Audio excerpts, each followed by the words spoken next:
ایک بات اچھی طرح یاد رکھیے، جو بھی کرنا ہے نا، اللہ پیدا ہوتے ہوئے دنیا کی ہر نعمت بندے کو دے دیتے ہیں، ہر چانس دیتے ہیں۔ دنیا کی کوئی ایسی رحمت کرم نعمت نہیں جو پیدا ہونے کے ساتھ انسان کو میسر نہیں، اللہ دیتے ہیں۔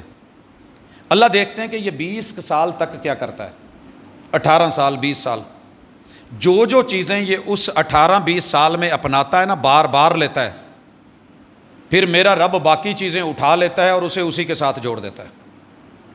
یہ ایک اصول ہے زندگی کا، ضابطہ یاد رکھیے۔ یہ سوسائٹی میں رہتے ہوئے ہمارا کلچرل، ہمارا معاشرتی اور معاشی، دینی اور دنیاوی قاعدہ ہے۔ جو بچہ جوانی سے پہلے ڈرائیونگ سیکھ لیتا ہے، یہ بڑھاپے تلک بہترین ڈرائیور ہوتا ہے۔ جو 20 سال گزار دیتے ہیں نا، تب تک موٹر سائیکل نہیں سیکھتے، پھر حالات کے ساتھ 25 30 35 میں جا کے کہتے ہیں کہ یار موٹر، ان کے ہاتھ ہمیشہ کانپتے رہتے ہیں، دل کا ڈر نہیں جاتا، جتنا مرضی بھی ہو یہ ایکسپرٹ نہیں ہوتا۔ اسی طرح آپ دیکھ لیں، ایک بندہ بچپن میں تجارت کی طرف نہیں آیا، آگے جا کے اس کے پاؤں ہی کانپتے رہتے ہیں، پتہ نہیں کیا ہوگا کیا نہیں ہوگا، ایسے ہوگا ویسے نہیں ہوگا۔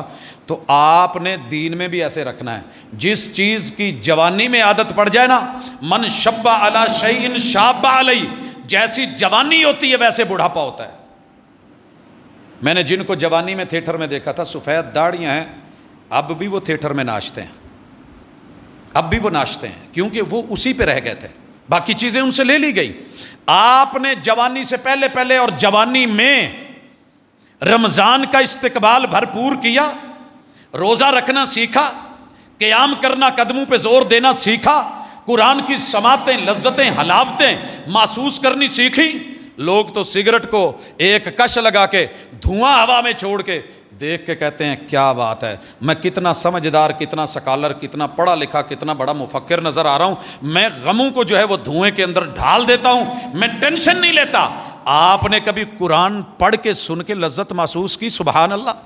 آپ کبھی لہرائے، کبھی جھومے، کبھی اترائے، کبھی ناز کیا، کبھی رب کو کہا اللہ تیرا شکر ہے کہ تو نے مجھے اتنے مزے اور اتنی لذتوں سے جوڑا ہوا ہے، رضیت باللہ ربا وبالاسلام دینا وبمحمد نبیہ۔